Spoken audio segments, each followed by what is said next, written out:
Praise the lord.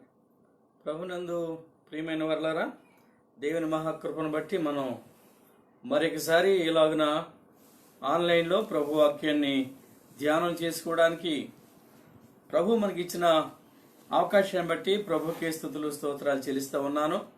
మరి దేవుని మహాకృపలో మనం నిన్నటి దినాన్న 20వ అధ్యాయంలో మొదటి 3 వచనాలు మనం ధ్యానం చేసుకున్నాం ప్రార్థన గ్రంథం.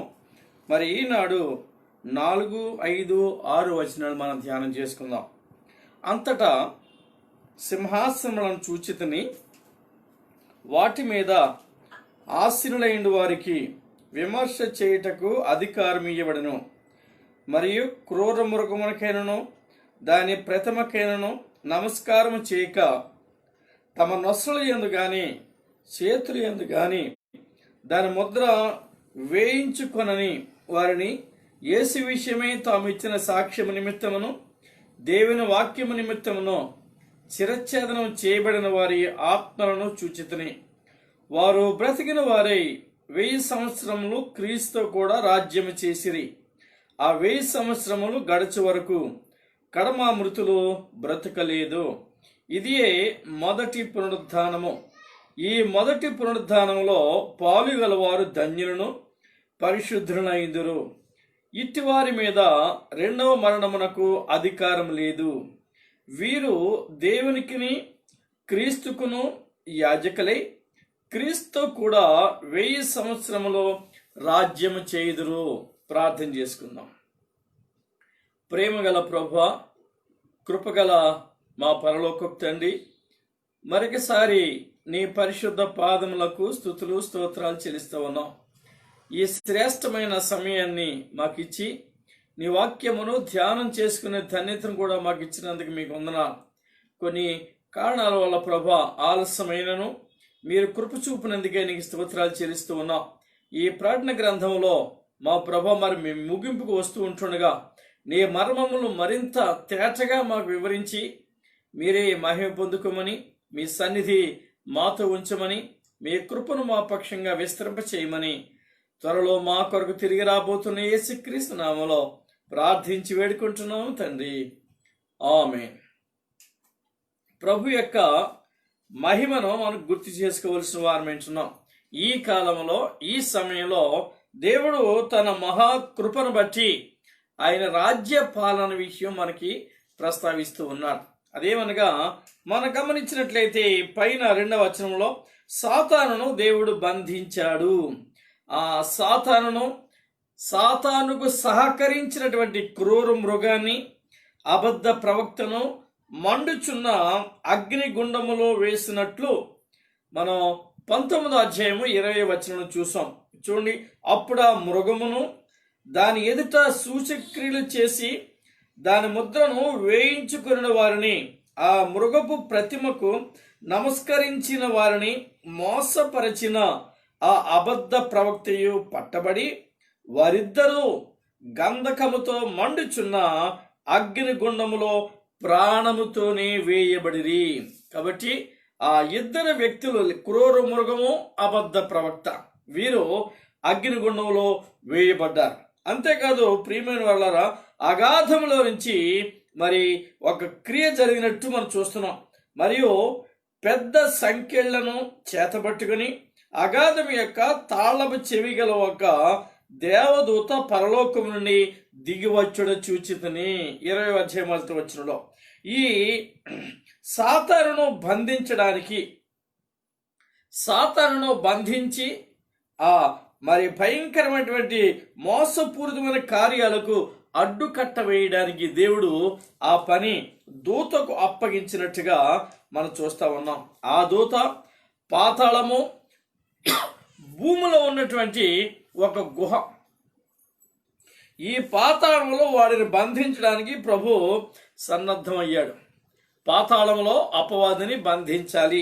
ఇదే విషయాన్ని ఒకవేళ మీరు చూసినట్లయితే మరి 3వ వచనం చూడండి, 20వ అధ్యాయం 3వ వచనం. ఆ 1000 సంవత్సరములు గడచు వరకు ఇక జనములను మోసపరచకుండునట్లు అగాధమును మూసి దానికి ముద్ర వేసెను. అగాధమును మూసి దానికి ముద్ర వేసెను. అంటే అపవాదిని దేవుడు బంధించాడు. దీని విషయం మనం చెప్పాలంటే ఆది సర్పము అన్నాడు. చూడండి, మీరు గమనించండి, ఆది సర్పము అని చెప్పి ఆ ఆది సర్పమును అనేటువంటి ఆ మాటకు ఇంకా కొన్ని దాని నిజస్వరూపాన్ని యాడ్ చేశాడు. 20వ అధ్యాయం 2వ వచనం చూడండి. అతడు అంటే ఆ దూత ఆది సర్పమును అనగా అపవాదియు సాతానును అను ఆ ఘట సర్పమును పట్టుకొని 1000 సంవత్సరములు పాతాళములో వాడిని బంధించి ముద్ర వేశాడు. గమనించండి, వాడిని పాతాళములో బంధించి ముద్ర వేశాడు. దాన్ని బట్టి 1000 సంవత్సరములు వాడు మరలా ఈ భూమి మీద వాడి మోసపూరితమైన కార్యములు చేయటానికి వాడికి అవకాశం లేదు. 1000 సంవత్సరములో వాడు బంధించబడ్డాడు. దేవుని మహాకృపను ఇక్కడ మనం జ్ఞాపకం చేసుకోవాలి. 1000 సంవత్సరాలు అని అన్నాడు. మరి 1000 సంవత్సరాలు అంటే దీనికి బైబిల్ క్యాలిక్యులేషన్ కొంచెం డిఫరెంట్గా ఉంటుందండి. బైబిల్లో క్యాలిక్యులేషన్ మనం చూస్తే కొంచెం మన క్యాలిక్యులేషన్కి భిన్నంగా ఉంటుంది. మనం ఒక రోజు, వారము, నెల, 12 నెలలు ఒక సంవత్సరము అని లెక్క పెడతాం. కానీ పరిశుద్ధ గ్రంథంలో ఆత్మీయంగా ఈ లెక్కలు కొంచెం దేవుడు మరి మనకి అర్థం అవ్వటానికి మరి సవివరంగా చెప్పినట్టు మనం చూడగలుగుతాం. మీరు చూడండి, కీర్తనల గ్రంథంలో 90వ కీర్తన 4వ వచనం చూస్తే ప్రభు చెప్పిన మాట ఇక్కడ మనం గమనించాలి. 90వ కీర్తన 4వ వచనం, నీ దృష్టికి 1000 సంవత్సరములు గతించిన నిన్నటి వలెనున్నవి. చూడండి, 1000 సంవత్సరములు నిన్నటి వలె ఉన్నవి అంటే ఒక్కరోజు. 1000 సంవత్సరములు ఒక్కరోజు. దీనిని మనం ఇంకా కొంచెం విపులంగా జ్ఞాపకం చేసుకోవాలంటే పేతురు గారు చెబుతాడు 2వ పత్రికలో, తాను రాసిన 2వ పత్రిక 3వ అధ్యాయము 8వ వచనం కానీ మీరు చూస్తే దీనిని ఇంకా కొంచెం వివరంగా ఆయన చాలా స్పష్టంగా చెప్పినట్టు చూస్తాం. ప్రియులారా, ఒక సంగతి మరచిపోకుడి, యాలి అనగా ప్రభు దృష్టికి ఒక దినము 1000 సంవత్సరముల వలన, 1000 సంవత్సరములు ఒక దినము వలన ఉన్నవి. గమనించారు కదా, 1000 సంవత్సరములు అంటే ఒక్క రోజు మనకు అర్థమైతే ఉంది. దీనిని ఒకవేళ మనం కొంచెం వివరంగా చూడాలి అనుకుంటే, ప్రభు సృష్టి నిర్మాణం చేసినప్పుడు 6 దినాలు సృష్టి నిర్మాణం చేసి ఆయన దానికి ముగింపు సమాప్తము పలికి 7వ రోజున విశ్రాంతి తీసుకున్నట్టు మనం గమనిస్తున్నాం. ఇది ఒక వారము. ఈ వారాన్ని ఇప్పుడు మనం చదివినటువంటి ఆ క్యాలిక్యులేషన్ ప్రకారంగా చూస్తే ఒక రోజు 1000 సంవత్సరాలు అన్నాడు. అంటే ఇప్పుడు 7 దినాలు, 6 దినాలు సృష్టి జరిగింది, 7వ రోజు ప్రభు విశ్రమించాడు. అంటే 7 దినాలు, 7 దినాలు 7000 సంవత్సరాలు అని మనం గమనించాలి. ఇప్పుడు మనం పరిశుద్ధ గ్రంథాన్ని ఒకంత లోతుగా పరిశీలన చేస్తే 7000 సంవత్సరాలు ప్రభు ఇక్కడ మనకి నిర్ణయించినట్టు చూస్తున్నాం. 7000 సంవత్సరాలలో 6000 సంవత్సరాలు దేవుడు మనిషికి ఇచ్చాడు. అంటే 6 రోజులు. మనిషి జీవన విధానానికి కావలసిన అన్ని పనులు సృష్టిలో 6 దినాల్లో ప్రభు ముగించాడు. 7వ రోజు ప్రభు విశ్రమించాడు. అంటే వారంలో 6 దినాలు మానవుని కొరకు దేవుడు కేటాయించాడు, ఒక దినం ఆయన కొరకు కేటాయించాడు. ఇప్పుడు 6 దినములు అంటే 6000 సంవత్సరములు. ఎందుకంటే ఒక్కరోజు 1000 సంవత్సరాలు అని అంటున్నాం కాబట్టి 6 రోజులు 6000 సంవత్సరాలు. ఇప్పుడు ఈ 6000 సంవత్సరాలు దేవుడు మనకి ఇచ్చాడు కదా. ఈ 6000 సంవత్సరాలు ఎప్పటికీ ముగించబడతాయి. దేవుని ఆ 1000 సంవత్సరాలు ఎప్పుడు ప్రారంభం కాబోతున్నాయి అనే ప్రశ్న మనం కానీ వేసుకుంటే సృష్టి మొదలుకొని జలప్రళయం వరకు ఇంచుమించు మరి 2000 సంవత్సరాలు. అక్కడి నుండి ప్రభువు వచ్చేంత వరకు 2000 సంవత్సరాలు. ప్రభు వచ్చినప్పటి నుండి ఇప్పుడు దాదాపు 2000 సంవత్సరాలు, 2020 అంటా ఉన్నాం. ఈ 2000 సంవత్సరాలు అంటే 6000 సంవత్సరాలు పూర్తి అయిపోయినాయి. 6 రోజులు పూర్తి అయిపోయింది. మన కోట కంప్లీట్ అయిపోయింది. ఇప్పుడు ప్రభువు 1000 సంవత్సరాలు పరిపాలన చేయబోతూ ఉన్నాడు. ఈ పరిపాలన ఎప్పుడు ప్రారంభం అవుతుంది అంటే, ప్రభు తన సంఘాన్ని మధ్యాకాశానికి కొనుపోయిన తర్వాత, వివాహపు విందు పూర్తయిన తర్వాత, వాళ్ళు పరిశుద్ధులతో కలిసి వేవేల దూతలతో కలిసి భూమి మీదకి వచ్చినప్పుడు ఆయన పరిపాలన 1000 సంవత్సరాల పరిపాలన ప్రారంభం కాబోతుంది. అది ఎప్పుడైతుందంటే ఈ 20వ అధ్యాయంలో మనకు చెప్పాడు కదా, 1000 సంవత్సరములు అనే మాట వాడాడు. సో ఈ 1000 సంవత్సరాల పరిపాలనలో యేసయ్య తన పరివారంతో కలిసి దూతలతో కలిసి లోకములో పరిపాలన చేయబోతున్నాడు. అది ఆ 1000 సంవత్సరాల పరిపాలన. ఈ 1000 సంవత్సరాల పరిపాలన ఎప్పుడు జరుగుతుంది అంటే, సంఘము ఎత్తబడిన తరువాత, భూమి మీద 7 సంవత్సరాలు శ్రమకాలము అయిపోయిన తర్వాత, మధ్యాకాశంలో పెండ్లి కుమార్తె సంఘంతో కలిసి ప్రభు 7 సంవత్సరాలు పెండ్లి విందు అయిన తర్వాత, వివాహము జరిగిన తర్వాత, వివాహోత్సవం వివాహపు విందు కంప్లీట్ అయిన తర్వాత ఆయన తండ్రి ఇంటికి వెళ్ళి మరలా భూమి మీదకి వస్తాడు. మీకు ఒక ఉదాహరణ చెప్తాను. పెండ్లి కుమారుడు పెండ్లి కుమార్తె వేరు వేరు స్థలాలకి చెందిన వారై ఉంటారు. వేరు వేరు గ్రామాలు కానీ పట్టణాలు కానీ ప్రాంతాలకు కానీ చెందిన వారై ఉంటారు. వీరిద్దరూ వివాహము జరిగే స్థలానికి చేర్చబడతారు వివాహం కొరకు. ఈ వివాహ స్థలము దేవుని మందిరము. ఈ వివాహ స్థలానికి చేర్చబడిన తరువాత, వివాహం అయిన తరువాత, పెండ్లి కుమార్తె పెండ్లి కుమారుడు కలిసి పెండ్లి కుమారుని ఇంటికి వెళ్తారు. గమనించారు కదా?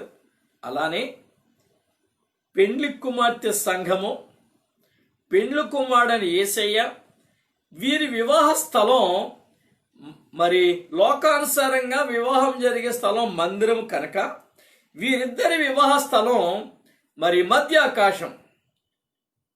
వివాహం మధ్యాకాశంలో జరుగుతుంది. ఇప్పుడు పెండ్లి జరిగే స్థలం అటు పెండ్లి కుమార్తె ఇల్లు కాదు, ఇటు పెండ్లి కుమారుని ఇల్లు కాదు, మధ్యలో జరుగుతుంది.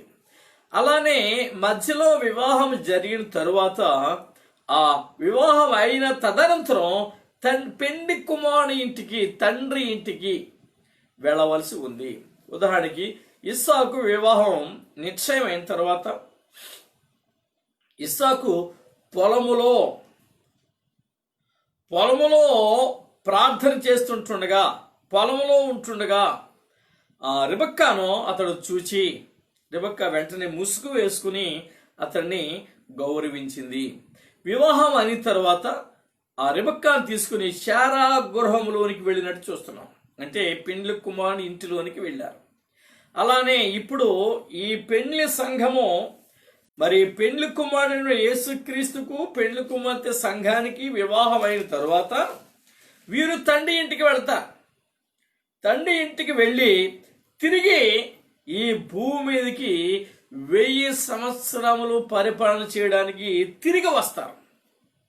గమనించండి, ఆ 1000 సంవత్సరముల పరిపాలన మరి భూమి మీద ప్రారంభం కాబోతుంది. ఈ 7 సంవత్సరాలు 7000 సంవత్సరాలు 7 దినాలు అనే కాన్సెప్ట్ మీకు అర్థమైంది అనుకుంటాను. కాబట్టి ప్రియమైన వాళ్ళని గమనించండి, ఇది దేవుని పరిపాలన. ఈ లోక పరిపాలన అంతం అవుతుంది, దేవుని పరిపాలన ప్రారంభం కాబోతుంది. ఇదే విషయాన్ని ఇక్కడ మనం చూస్తున్నాం. ఈ పరిపాలనలో ప్రభువు పునరుద్ధానాన్ని మనకు వివరిస్తూ ఉన్నాడు. ఈ పునరుద్ధానం ఏంటంటే మొదటి పునరుద్ధానము అనే మాట వాడాడు 6వ వచనంలో. ఈ మొదటి పునరుద్ధానంలో పాలుగలవారు ధన్యులను పరిశుద్ధులైందురు. మొదటి పునరుద్ధానంలో పాలు పంచుకున్న వారి మీద మరణానికి, ఇట్టి వారి మీద రెండవ మరణానికి అధికారం లేదు. మొదటి మరణం అందరికీ వస్తుంది. రెండవ మరణం నరకంలో పడి కాల్చబడటం. ఈ రెండవ మరణం అందరికీ కాదు.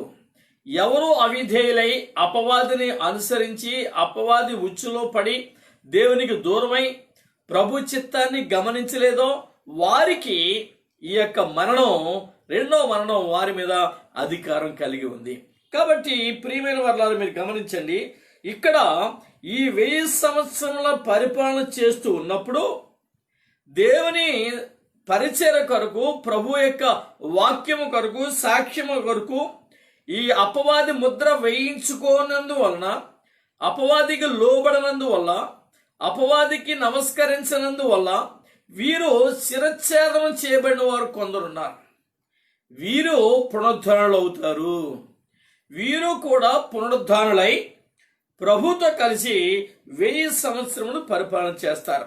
ఇక్కడ మీరు ఒక విషయాన్ని గమనించాలి. యోహాను సువార్త 5వ అధ్యాయంలో ప్రభు ఒక పునరుద్ధానాన్ని గురించినటువంటి వివరణ మనకి ఇచ్చాడు.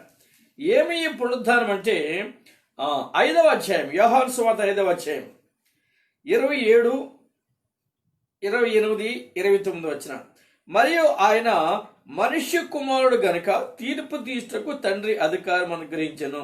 దీనికి ఆశ్చర్యపడకుడి, ఒక కాలము వచ్చుతున్నది, ఆ కాలమున సమాధులలో ఉన్న వారందరూ ఆయన శబ్దము విని మేలు చేసిన వారు జీవ పునరుద్ధానమునకును, కీడు చేసిన వారు తీర్పు పునరుద్ధానమునకును బయటికి వచ్చేదరు. చూడండి, కీడు చేసిన వారు కీడు పునరుద్ధానం, మేలు చేసిన వారు జీవ పునరుద్ధానం. ఈ పునరుద్ధానం అనేది 2 విషయాలు ఇక్కడ ప్రస్తావించాడు. ఈ 2 పునరుద్ధానాలకు మధ్యలో 1000 సంవత్సరముల మరి ఆ ఖాళీ, ఆ గ్యాప్ ఉంది పిల్లరా. ఆ 1000 సంవత్సరాలే ఇక్కడ చెప్తున్నాడు. ప్రకటన 25వ వచనంలో ఆ 1000 సంవత్సరములు గడుచు వరకు అన్నాడు. అంటే ప్రభు నిమిత్తము చిరఛేదనము చేయబడిన వారి ఆత్మలు లేపబడిన తరువాత 1000 సంవత్సరముల పరిపాలనలో వారు కూడా పాలు పంచుకుంటారు. వారు పాలు పంచుకుంటారు. ప్రభులో ఉండి నిద్రించిన వారు ఆయన శబ్దాన్ని విని లేపబడతారు. వీరు కూడా ఆ మొదటి పునరుద్ధానంలో పాలు పంచుకుంటారు. తర్వాత ఎవరైతే దేవుని వాక్యాన్ని, దేవుని మాటను వినక ప్రభువుని నిర్లక్ష్యం చేసి అపవాదిని వెంబడించి అపవాది పక్షంగా ఉన్నారో వారందరూ ఆ 1000 సంవత్సరములు అయిపోయిన తర్వాత లేపబడతారు. అర్థం చేసుకున్నారు కదా?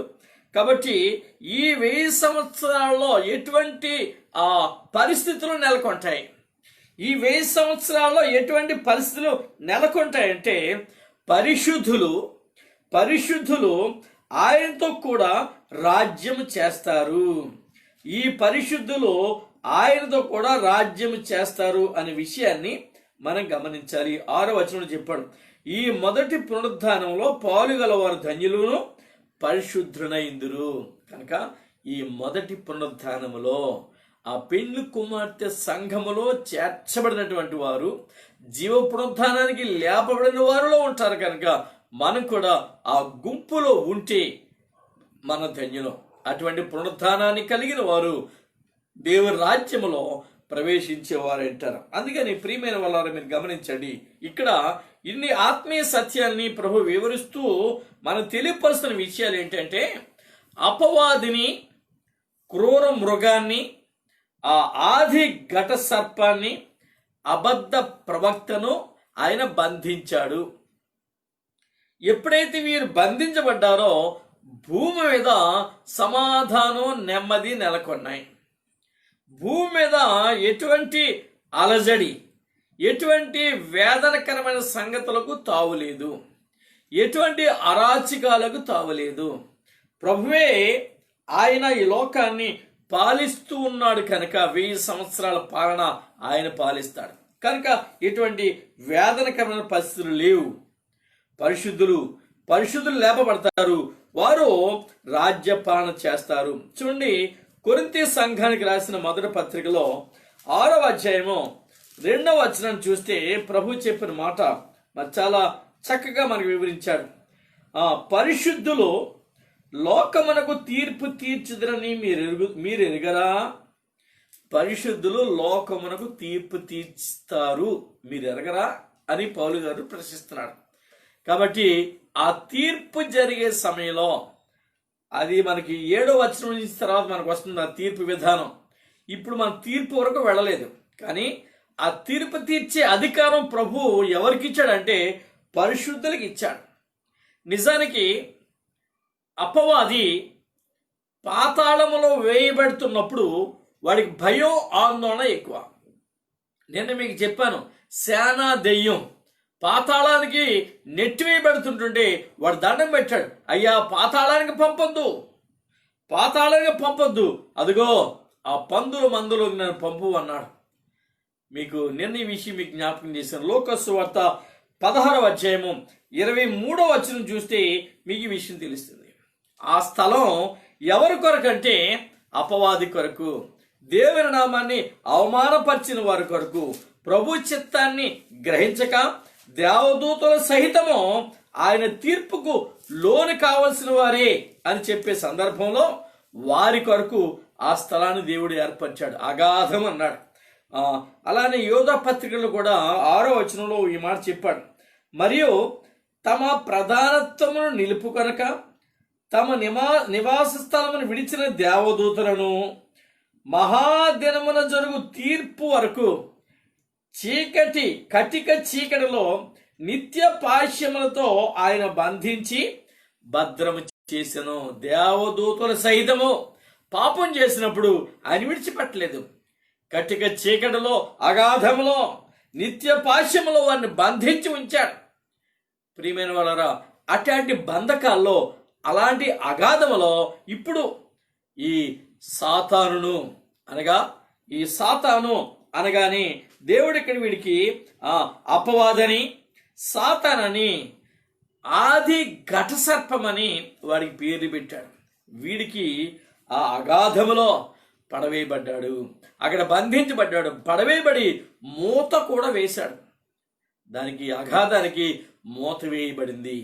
ప్రియమైన వర్లరా, మనం గమనించాలి, 1000 సంవత్సరం వరకు వాడిక రెస్ట్ తీసుకుంటాడు. ఎవరికి ఏ పిత్రులు పెట్టకుండా, ఏ అలజడి చేయకుండా, ఏ వినాశనకరమైన కార్యం చేయకుండా, ఎవరిని బాధించకుండా, ఎవరికి ఎటువంటి అపాయం తలపెట్టకుండా వాడు 1000 సంవత్సరాలు అగాధంలో, ఆ దెయ్యాల మధ్యలో, ఆ పొగతో కూడుకున్నటువంటి ఆ పరిస్థితుల మధ్యలో, అగ్ని గంధకాలలో వాడు మరి వేయబడ్డాడు. కనుక వాడికి భూమి మీద మరి ఎటువంటి పని చేయడానికి వీలు లేదు, చేయడం లేదు. కనుక ఈ భూమి ప్రశాంతంగా ఉంటుంది. ఎలా అంటే దేవుని సృష్టి అపవాది నుంచి విడుదలను కోరుకుంటుంది. ఆ విడుదల ఇప్పుడు జరిగింది. మీరు చూస్తే రోమపత్రిక 8వ అధ్యాయము 19వ వచనాన్ని చూస్తే సృష్టి మిగిల ఆసక్తితో ఎదురు చూస్తున్నట్టు మరి రాస్తూ ఉన్నాడు. అనగా చూడండి 19వ వచనం, దేవుని కుమారుల ప్రత్యక్షత కొరకు సృష్టి మిగుల ఆశతో తేరి చూచుచు కనిపెట్టుచున్నది. అనగా సృష్టి నాశనమునకు లోనైన దాస్యములో నుండి విడిపింపబడి, గమనించండి, ఇప్పుడు ఈ దాస్యమునకు లోనైనటువంటి ఈ పరిస్థితుల నుంచి విడిపించబడింది మానవాళి. విడిపించబడి దేవుని పిల్లలు పొందబోవు మహిమగల స్వాతంత్రము పొందుదునని నిరీక్షణ కలదై స్వేచ్ఛగా కాక దానిని లోపరిచిన వారి మూలమున వ్యర్థపరచబడిను. కాబట్టి సృష్టి యావత్తు ఇది వరకు ఏకగ్రీవముగా మూలుగుచు ప్రసవేదన పడుచు ప్రభు సన్నిధిలో మరి ప్రార్థన చేసినట్లుగా మనం చూస్తున్నాం. కాబట్టి సృష్టి విడిపించబడింది. ఈ భూమి మీద మరి ఎటువంటి ఈ యొక్క శ్రమలు శోధనలు మరి ఉండడానికి వీలు లేదు. ఎంతో ప్రశాంతంగా ఈ భూమి మరి 1000 సంవత్సరాల కాలంలో ఉంటది. యెరూషలేము ప్రపంచ దేశాలకు మరి ఒక ముఖ్యమైనటువంటి పట్టణంగా అది ఏర్పరచబడుతుంది. శోభాయమానంగా వెలిగిపోతూ ఉంటుంది యెరూషలేము పట్టణం. మరి అనేక రీతిలుగా అది మరి అనేక రకాలుగా అది వెలిగించబడుతుంది, పొగడబడుతుంది, శోభాయమాన. పిల్లరా, లోకములో వాతావరణం పూర్తిగా మారిపోతుంది. ఎందుకంటే ఇప్పుడు ఈ అపవాదికి సంబంధించినటువంటి ఏ కార్యము కూడా భూమి మీద జరగదు. ప్రభువే రాజ్యం చేస్తున్నాడు కనుక, ప్రభువే ఈ 1000 సంవత్సరములు పరిపాలన చేస్తున్నాడు కనుక, ఆయన పాలన నీతి పాలన కనుక, ఆ నీతి పాలనలో ఆయన మహిమ ప్రకాశతను మనం చూస్తాం. యేసే జన్మించినప్పుడు ఈ వర్తమానం దూత పొలములో మందను కాసుకుంటున్నటువంటి కాపర్లకి తెలియజేసిన సందర్భంలో ఆ దూత వారి మధ్యకు వచ్చి నిలిచినప్పుడు అక్కడ అద్భుతమైన ప్రకాశత, మహిమ ప్రకాశత అక్కడ ప్రకాశించింది అని రాయబడింది లూకాసు 2వ అధ్యాయంలో. అట్టి ప్రకాశత, అట్టి మహిమ ఈ భూమి మీద నెలకొని ఉంటుంది. అంతేకాదు, ఆనాడు ఏదేను తోటలో పాపము ప్రవేశించక ముందు ఎటువంటి ఆహారానికి రమ్యమైన శ్రేష్టమైన పవిత్రమైనటువంటి వృక్ష ఫలాలు ప్రభు ఏర్పరిచాడో అలాంటి శ్రేష్టమైన వృక్ష ఫలాలు మనకి 1000 సంవత్సరాల పరిపాలనలో దేవుడు మరలా మనకిస్తాడు. అవి నిత్యము జీవించేటువంటి ఫలాలు, నిత్యము మనలను మరి ప్రభు కృపలో నడిపించే ఫలాలు, నిత్యము దేవుని ఆత్మ చేత నింపబడేటువంటి అసమృద్ధికరమైనటువంటి ఫలాలు దేవుడు మనకిస్తాడు. చూడండి, యెషయా గ్రంథంలో 35వ అధ్యాయము 16వ వచనం చూస్తే ఆయన ఇక్కడ ఒక ప్రవచనం చెప్పాడు. 35వ అధ్యాయంలో 35వ అధ్యాయం 6, 7 వచనాలు చాలా మనం చూసుకుంటూ వెళ్తే గమనించండి. గుడ్డివారు కన్నులు తెరవబడును, చెవిటివారు చెవులు విప్పబడును, కుంటువాడు దుప్పి వలె గొంతులు వేయును, మోగవారు నాలుక పాడును, అరణ్యంలో నీరు ఉబ్బుకును, అడవిలో కారు, ఎండమావులు మడుగులగును, ఎండిన భూమిలో నీటి బొగ్గలు పుట్టును, నక్కలు పండుకున్న వాటి ఉనికి పట్టులో జమ్మును తుంగగడ్డి మేతయి పుట్టును, అక్కడ దారిగా ఉన్న రాజమార్గం ఏర్పడును, అది పరిశుద్ధ మార్గం అనబడును, అది అపవిత్రులు పోకూడని మార్గము, అది మార్గమును పోవు వారికి ఏర్పరచబడును, మూఢులైనను దానిలో నడుచుచు త్రోవను తప్పక ఉందురు, అక్కడ సింహం ఉండదు, క్రూర జంతువులు దాని ఎక్కవు, అవి అక్కడ కనబడవు, విమోచించబడిన వారే అక్కడ కనబడుదురు, యెహోవా విమోచించిన వారు పాటలు పాడుచు తిరిగి సియోనుకు వచ్చెదరు, వారి తలల మీద నిత్యానందమును, వారు ఆనంద సంతోషమును గలవారే వచ్చెదరు, దుఃఖమును నిట్టూర్పును ఎగిరిపోవును. ఇక దుఃఖం ఉండదు, నిట్టూర్పు ఉండదు, కన్నీరుండదు, అపవాది క్రియలుండవు, అపవాది మన కొరకు ఎటువంటి ద్వేషపూరితమైన కార్యములు వాడు తలపెట్టడు, మనం జయోత్సాహాలతో నింపబడే వారమేంటాం. ఆయన మన జీవితాల్లో అద్భుతమైన కార్యాన్ని జరిగించబోతున్నాడు. చూడండి, యెషయా 43వ అధ్యాయము 19వ వచనం, ఇదిగో నేనొక నూతన క్రియ చేయుచున్నాను, ఇప్పుడే అది మొలుచును, మీరు దానిని ఆలోచింపరా, నేను అరణ్యంలో త్రోవ కలుగు చేయుచున్నాను, ఎడారిలో నదులు పారజేయుచున్నాను అనేటువంటి ఓ చక్కని మాట. నా నిమిత్తము నేను నిర్మించిన జనులు నా స్తోత్రమును ప్రచురము చేయుదురు. ఇటువంటి ఆధ్యాత్మిక అనుభవాలు ఎప్పుడు హల్లెలూయా పాటలే, స్తుతిగా పాటలే, హోసన్న జయము హోసన్న జయమని కేకలు వేయచ్చు మరి ఆర్భాటంతో ప్రభువును స్తుతించే గడియలు ఆ 1000 సంవత్సరాల కాలంలో అనేక విషయాలు మనం చూడగలుగుతాం. కాబట్టి ప్రియమైన వారలారా, మన దేవుని చిత్తాన్ని గమనించాలి, దేవుని ఆత్మతో నింపబడాలి, దైవ కార్యాలు మనలో జరగడానికి ప్రభు సంకల్పించిన సంకల్పం మనం మరవకూడదు, విడవకూడదు. ఆ 1000 సంవత్సరముల కాలంలో ఏదేను తోటలో ఎటువంటి ఆత్మీయ అనుభవాలు ఆ పాపం ప్రవేశించక ముందు ఆదాము అవ్వలు కలిగి ఉన్నారో అట్టి ఆత్మీయ స్థితి మరి మరలా ప్రారంభం కాబోతుంది. దేవుడు ప్రతిరోజు చల్లటి పూట వారితో మాట్లాడటం, వీరు ప్రభుతో మాట్లాడటం, ఆనంద అద్భుతమైన సహవాసం, దైవ స్వరాన్ని వినటం, దేవుని ముఖాముఖిగా చూడగలటం, అటువంటి ఎన్నో కార్యాలు ప్రభు మన కొరకు చేసినట్టుగా మనం చూస్తున్నాం. చూడండి, మీరు ప్రవచనం ఎత్తి మాట్లాడండి, ప్రవచనం ఎత్తి మీరు మాట్లాడండి, దేవుని కార్యాలు ఉన్నతమైనవి. యెహెజ్కేలు 36:3 ఆ వచనం ఎత్తి ఎలాగూ ప్రవచింపుము, ప్రభు యెహోవా సెలవిచ్చినది ఏమనగా, శేషించిన అన్ని జనులకు అన్ని స్వాధీనులగినట్లుగాను నిందించిన చేత జనుల దృష్టికి మీరు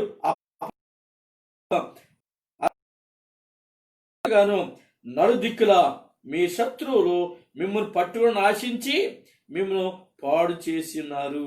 అయినా దేవుని కార్యాలు ఉన్నతమైనవి, దేవుని కార్యాలు మహోన్నతమైనవి. మన పక్షంగా ఆయన చేసే కార్యాలు మనకి దేవుడిస్తున్నాడు, మన ఫలాలు మనకి ఇస్తున్నాడు. ఇశ్రాయేలు పర్వతములారా, ఇక కొంతకాలమునకు ఇశ్రాయేలుగున్న జనులు వచ్చెదరు.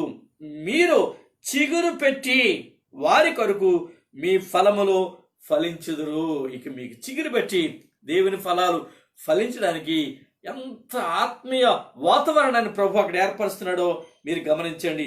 అలానే 12వ వచనం, యెహెజ్కేలు 36:12 మానవ జాతిని అనగా నా జనులకు ఇశ్రాయేలును నేను మీలో సంచారము చేయించెదను, వారు నిన్ను స్వతంత్రించుకొందురు. మీరికి మీదట వారిని పుత్రహీనులుగా చేయక వారికి స్వాస్యమగుదురు. దేవుని స్వాస్యంగా మారిపోతారు, దేవుని చిత్తానుసారంగా మారిపోతారు. ప్రభు బిడ్డగా మీ జీవితాన్ని మీరు మార్చుకుంటారు. కాబట్టి ఇది ఆధ్యాత్మిక అనుభవం.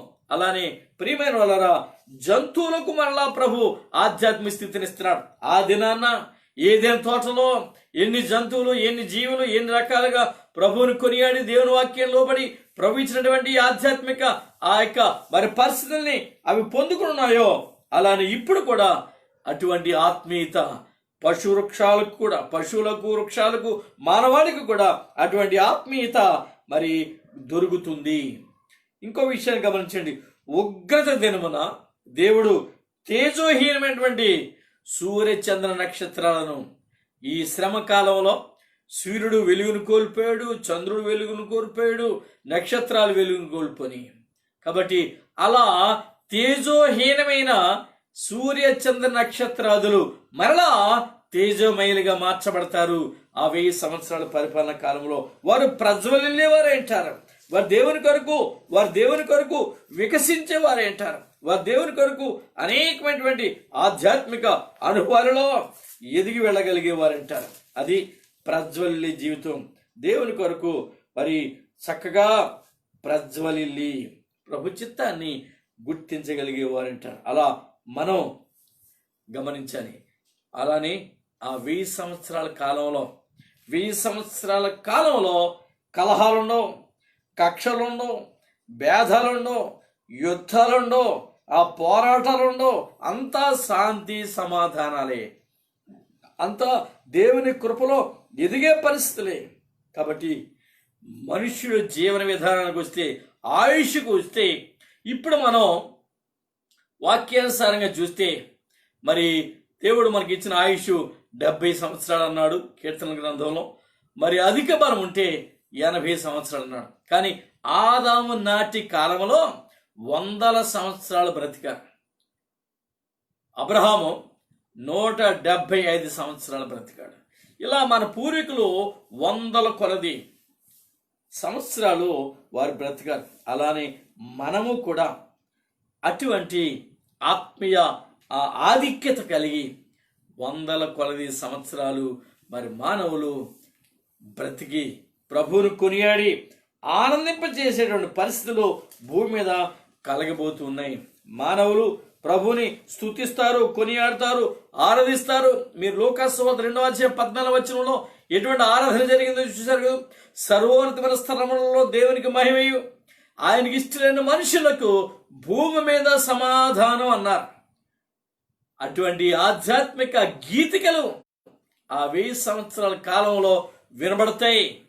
దూతలు పరలోకంలో ఉన్నప్పుడు పరిశుద్ధుడు పరిశుద్ధుడు పరిశుద్ధుడు మానక రాత్రి మగళ్ళు ప్రభును స్తుతించారు కదా. అటువంటి స్తుతిగానాలు ఈ 1000 సంవత్సరాల కాలంలో భూమి మీద మరి ఆర్భాటంగా ఆ ఆరాధన జరగబోతుంది. స్తుతి ఆరాధన, అద్భుతమైన ఆరాధన. అటు ఆరాధన కాలం 1000 సంవత్సరాల భూమి మీద జరగబోతుంది. మునిపెన్నడూ లేని రీతిగా అట్టి ఆరాధన జరుగుతుంది అనే విషయాన్ని మనం గమనించవలసిన వారం ఏంటున్నాం. అలానే పిల్లరా, ఇంకొకటి మన పితరులు మరి ఎలాగున దీర్ఘాయుషు కలిగిన వారే అన్నారు. అలానే మనమును దీర్ఘాయుషు అనేటువంటి ఆ దీవెని చేత నింపబడే వారం ఏంటాం కనుక దేవుని సన్నిధిలో నిత్యము ప్రార్థనలే. ఇక మనకి ఎటువంటి పనులు ఉండవు, ఎటువంటి ఆరాటం ఉండదు, పోరాటం ఉండదు, ఎటువంటి కల్మషం ఉండదు, ఎటువంటి కక్షలు ఉండవు, ఎటువంటి క్రోధాలు ఉండవు, ఎటువంటి గిల్లి కజ్జాలు పెట్టుకునే పరిస్థితులు ఉండవు. 1000 సంవత్సరాలు ప్రభువే మన మధ్యలో ఉండి ప్రభువే మనను నడిపించేవాడుగా, ఓ నూతన గీతాన్ని పాడి ఆలకింపజేసేవాడిగా ఆయన ఉన్నాడు. ప్రియులరా, ఆయనను స్తుతించడం తప్ప ఇంకో పని ఉండదు. ఇటువంటి దుర్మార్గపు ఆలోచనలు రావు, ఎందుకంటే ఆ దుర్మార్గుడు బంధించబడ్డాడు.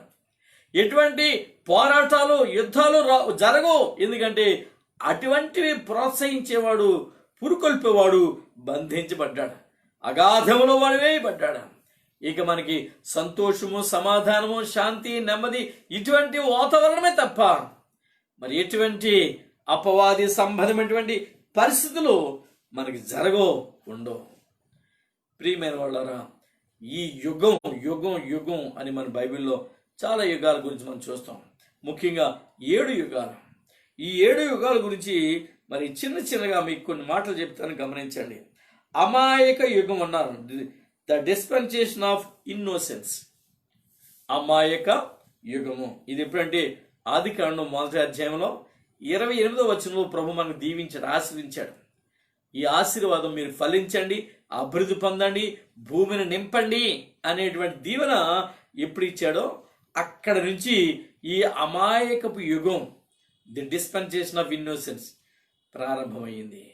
ఇది ఎప్పటితో ముగిసిందంటే అపవాది మోసము చేత మోసగించబడిన అవ్వమ్మతో ఆదికాండం 3వ అధ్యాయం 13వ వచనంతో అమాయక యుగం ముగిసిపోయింది. రెండవది మనసాక్షి యుగం అంటే ద డిస్పెన్సేషన్ ఆఫ్ కాన్షియస్నెస్. ఈ యొక్క పరిస్థితిని మనం గమనించవలసిన వారు వింటున్నాం. ఈ ఆత్మీయ స్థితిలో మనం పెరుగుతూ వచ్చాం. ఇకపోతే మూడవది డిస్పెన్సేషన్ ఆఫ్ హ్యూమన్ గవర్నమెంట్, మానవ పరిపాలన విధానం అనే యుగంలో మరి 3వ యుగం జరిగింది. ఇకపోతే 4వది వాగ్దాన యుగం. దీన్ని ది డిస్పెన్సేషన్ ఆఫ్ ప్రామిస్ అన్నారు, వాగ్దాన యుగం. ఈ వాగ్దాన యుగం అయిపోయిన తర్వాత ధర్మశాస్త్ర యుగం ప్రారంభమైంది. ధర్మశాస్త్ర యుగం, సీనాయి కొండ మీద ధర్మశాస్త్రాన్ని రాసి దేవుడిచ్చాడు. ద డిస్పెన్సేషన్ ఆఫ్ లా అన్నాడు. రాసి ఇచ్చిన ధర్మశాస్త్రం ఎప్పటిదాకా మానవాళిని నడిపించిందంటే సీనాయి కొండ మీద ప్రారంభమైన ధర్మశాస్త్ర యుగం గొల్గొతా కొండ మీద యేసయ్య శిలువ మరణంతో ముగించబడింది. ద డిస్పెన్సేషన్ ఆఫ్ లా అనేది మూయబడింది. అప్పటి నుంచి ద డిస్పెన్సేషన్ ఆఫ్ గ్రేస్, కృపాకాలం ప్రారంభమైంది, కృపాయుగం ప్రారంభమైంది. ఆ కృపాయుగంలో మనం ఉన్నాం. ఇప్పుడు ఆ కృపాయుగంలో మనం ఉన్నాం. 6 యుగాలు గమనించారు కదా, 6000 సంవత్సరాలు. మరి ఇప్పుడు మరి మనం దేవుని యొక్క రాజ్య పాలన యుగంలోనికి రాబోతున్నాము. ద డిస్పెన్సేషన్ ఆఫ్ కింగ్డమ్, దేవుని యొక్క రాజ్య యుగము అని దీనికి పేరు పెట్టబడింది. ఇలానా మరి ప్రభు ఈ కాలానికి పేరు పెట్టి మనలను సాక్షులుగా ఉంచాడు. మనమే ఆయన చిత్తానుసారంగా జీవించవలసిన వారము. ఇక్కడ మీరు ప్రకటన గ్రంథంలో మరలా మనం చూస్తే 20 అధ్యాయంలో 4 నుంచి 6 వచనాలు మనం చదువుకున్నాం. ఇక్కడ ప్రభు చెప్పిన మాటలలో మరి పునరుద్ధానాన్ని గూర్చిన మాటలు నేను మీకు వివరించాను. ఈ పునరుద్ధానంలో మనం పాలువారమై ఉండాలి. ఈ పునరుద్ధానంలో మన యొక్క ఆత్మీయతను మనం పంచుకొని దేవుని పక్షంగా జీవించవలసిన వారు వింటున్నాం. ఇది దేవుని కొరకు శిరచ్ఛేదన చేయబడిన వారు, వాక్యము నిమిత్తమును ఆయనకి సాక్ష్యము నిమిత్తమును ఆ క్రూర మృగం యొక్క ముద్ర వేయించుకోలేదని, క్రూర మృగానికి సాగిలపడలేదని, ఆ క్రూర మృగాన్ని అంగీకరించలేదని దేవుని వాక్యం నిమిత్తమును అలానే వీరిచ్చిన సాక్ష్యం నిమిత్తము అనేక మందిని హతమార్చారు. అనేకులు హతసాక్షులు అయ్యారు. వారి ఆత్మలు లేపబడతాయి. ఈ మొదటి పునరుద్ధానంలో వారి ఆత్మలు లేపబడిన తర్వాత ఆయన వచ్చేటప్పుడు ఎలా వస్తాడు అంటే ఆయన పరివారంతో. చూడండి, తెస్సలోనిక సంఘానికి రాసిన మొదటి పత్రికలో, తెస్సలోనిక సంఘానికి రాసిన మొదటి పత్రిక 4వ అధ్యాయము చూడండి 16-17 వచనాలు చూస్తే, ఆయన ఆర్భాటముతోను ప్రధాన దూత శబ్దముతోను దేవుని బోరతోను పరలోకము నుండి ప్రభు దిగివచ్చును. క్రీస్తునందుండి మృతులైన వారు మొదట లేతురు. ఆ మీదట సజీవులమై నిలిచి ఉండు మనము వారితో కూడా ఏకముగా ప్రభుని ఎదుర్కొనుటకు ఆకాశమండలమునకు మేఘముల మీద కొనుపోవడము. కాగా మనము సదాకాలము ప్రభుతో కూడా ఉందుము. ఇక్కడ మీరు మాటకి మీరు గమనించాలి. ఏంటంటే ఆర్భాటముతో ప్రధాన దూత శబ్దముతో దేవుని బోరతో పరలోకం నుండి మృతులైన వారు మొదట లేతురు. ఆ మీదట సజీలుగా నిలిచి ఉండు మనము వారితో కూడా ఏకముగా ప్రభుని ఎదుర్కొంటకు. ఈ ఆత్మీయ స్థితిని దేవుడు మనకి ఇచ్చాడు. ఆ ప్రభుని మనం కొనియాడతాం, ఆరాధిస్తాం, ఆయన నామాన్ని ఘనపరుస్తాం. ఆయన సన్నిధిలో నిత్యము మన ప్రభుని స్తుతించే వారం ఏంటాం. ఆయన రాకడలో మన పాలి భాగాన్ని పొందుకునే వారం ఏంటాం. కనుక ఈ ప్రకటన గ్రంథం ముగింపులోకి మనం వస్తా ఉన్నాం. రాబోయేటువంటి కార్యాలు ఎటువంటి పరిస్థితులు నెలకొని ఉంటాయో. ఇప్పుడు ప్రభు అపవాదిని బంధించేశాడు, దుష్టుని బంధించాడు, క్రూర మృగాన్ని, అబద్ధ ప్రవక్తను, సాతానును, ఆదిగడ సర్పమని ఎన్ని పేర్లు ఉన్నాయో వీళ్ళందరినీ బంధించి వేశాడు. ఇక ప్రశాంతంగా మనం ఉండొచ్చు భూమి మీద. 1000 సంవత్సరాల పరిపాలన ప్రభుతో ఆనందోత్సాహాలు ధరింపబడి ఉంటుంది. ఏ కొరతలుండవు, ఆకలి దప్పులుండవు, కన్నీరు ఉండదు, ఏడుపు ఉండదు, ఎటువంటి వేదన ఉండదు, ఎటువంటి పోరాటాలు ఉండవు. ప్రశాంతమైనటువంటి ఆధ్యాత్మిక వాతావరణంలో ప్రభు మనల్ని పెంచి నడిపించేవాడన్నాడు. అట్టి స్థితి కలిగిన బిడ్డలంగా, అట్టి స్థితి కలిగి దేవుని మహిమ కొరకు మనం జీవించాలి. ఈ మహిమ కొరకు జీవించేవారు 1000 సంవత్సరాల పరిపాలనలో ఉంటారు అని దేవుడు మనకు వాగ్దానం చేస్తున్నాడు. అవును ప్రియమైన వాళ్ళారా, ఈ పాలనలో మనల్ని ప్రభు మిళితం చేయబోతున్నాడు, ఏకం చేయబోతున్నాడు. ప్రభు చిత్తాన్ని ఎరిగిన బిడ్డలంగా అక్కడ మనం ఉంచబోతున్నాడు. ఆ 1000 సంవత్సరాలు ఆ భూమి మీద ఎంతో ఉన్నతమైనటువంటి ఆశీర్వాదాలతో నింపే దేవుడు, ఉన్నతమైనటువంటి ఆ స్థితిని మనకి ఇచ్చే దేవుడు మనకున్నాడు. కనుక అటువంటి ఆత్మీయ స్థితిలో ప్రభు చిత్తాన్ని ఎరిగి ఆనందోత్సాహాలతో ఆ మహిమరాజ్యంలో ప్రవేశించడానికి అనువైనటువంటి స్థితిని మనకు కలిగిన వారమే ప్రభుని మనం వెంబడిద్దాం. ప్రార్థన చేసుకుందాం. ప్రేమగల ప్రభువా, కృపగల మా పరలోకపు తండ్రి, మరొకసారి నీ పరిశుద్ధ పాదాలకు వందనాలు. మా గొప్ప దేవ, నీకే స్తుతులు స్తోత్రాలు. మహిమ ప్రభావం కలిగిన వాడా, నీ పరిశుద్ధ పాదాలకు స్తుతులు స్తోత్రాలు చేస్తున్నాం. ఇంతవరకు మీరు మాకు తోడుగా ఉండి ఈ కార్యక్రమానికి ప్రభా ఆటంకపరిచిన అపవాదుని బంధించి కార్యక్రమాన్ని జయకరంగా జరిగించో. నీకే స్తుతులు స్తోత్రాలు. ఈ ప్రార్థన గ్రంథంలో అనేక మర్మయుక్తమైన విషయాలు ప్రతి దినము మీరు నాతో మాట్లాడుతున్నారు. అందరిని బట్టి మీ స్తోత్రాలు. వాక్యాన్ని వినే బిడ్డలలో, వారి హృదయాలలో, వారి అంతరంగాలలో ఈ యొక్క ప్రకటన గ్రంథ ధ్యానాలు ముద్రించబడ్డం మీరు కృప చూపండి. నిత్యము వారి హృదయాల్లో ఫలించేటట్టు మీ సహాయం తెచ్చండి. అపవాది ఎత్తుకుపోకుండా ప్రభువా వారిని మీరు భద్రపరచండి, వాక్యాన్ని భద్రపరచండి. మీ సన్నిధిలో వారిని నడిపించేయండి దేవాని స్తోత్ర. అలానే నేను రకరకాల బలహీనతలతో నేను వేదనతో పడి ఉన్న బిడ్డలు బట్టి ప్రార్థిస్తున్నాను. నీ కృపలో జ్ఞాపకం తీసుకురండి. కుటుంబ సమేతాలుగా ప్రభా నేను వారి మీద జ్ఞాపకం తీసుకోండి. ఎవరు నీ సన్నిధిలో రాలేకపోయారో, ఎవరు నీ సన్నిధిలో నైనా మరి ప్రణమిల్లలేకపోయారో, నేను మీ సన్నిధిలో కనపడలేక మరి ఎక్కడెక్కడ ఉన్నారో వారి మీరు దర్శించండి. మీ కృపలో మీ కార్యమును జరిగించండి ప్రభా. ప్రతి కుటుంబంలో మీ దీవెన ఉంచండి. సీయోను ప్రార్థన మందిర బిడ్డలు మాత్రమే కాదు కానీ ఈ లైవ్లో ఎవరెవరైతే ఈ యొక్క వాక్యాన్ని వింటున్నారో, ఎవరెవరైతే ఈ వాక్యం చేత ప్రభా భద్రపరచబడుతున్నారో వారందరిని బట్టి మీకు వందనాలు. మీ సన్నిధి మాతో ఉంచండి, మీ కార్యాలు మాలో జరిగించండి. అలానే ప్రభా ప్రపంచమంతా భయంకరమైన వేదనలో ఉంది. మా గ్రామాలు, మా పట్టణాలు, మా ప్రాంతాలు కూడా వేదనలో గలిబిలి భయంకరమైనటువంటి ఆందోళనలో ఉన్నాయి ప్రభా. ప్రజలందరూ మరి ఆందోళన చెందుతున్నారు. ఈ యొక్క వైరస్ని ప్రభా మీరే అదుపు చేయండి. అయ్యో మానవ సాధ్యం కాదు ఇది, మానవులు వాడే మందుల వల్ల కాదు ప్రభా.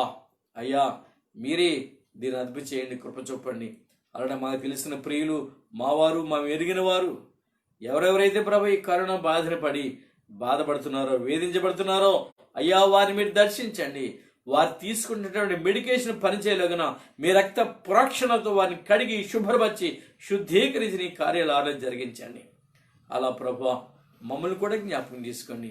అలానే మీ చిత్తానుసారంగా మేమందరం ముందుకు సాగటం మాకు నేర్పించండి. నేను ఈ ప్రార్థన గ్రంథ ధ్యానాలు అనేక మందికి అందించే క్రమంలో ఎవరైతే బిడ్డలు సహకరిస్తున్నారో ఆ బిడ్డలు కూడా దీవించి మీరు ఆశీర్వదించి మరి మీరే మహిమ పొందుకోమని, నీ చిత్తం మీద రేపటి దాని కోసం మమ్మల్ని సిద్ధపరచమని దుష్ట శక్తులను యేసు నామములో బంధిస్తూ త్వరలో మా కొరకు తిరిగి రాబోతున్న యేసుక్రీస్తు నామములో ప్రార్థించి వేడుకుంటున్నాము తండ్రి, ఆమేన్. మన ప్రభువైన యేసుక్రీస్తు కృపయు, తండ్రి అయిన దేవుని ప్రేమయు, పరిశుద్ధాత్మ దేవుని యొక్క అన్యోన్య సహవాసం ఇప్పుడు ఎల్లప్పుడూ సదాకాలం మనందరికీ తోడుగా ఉండి నడిపింప చేయనుగాక. ఆమేన్. స్తోత్రం. Jesus. Praise the Lord. Praise the lord.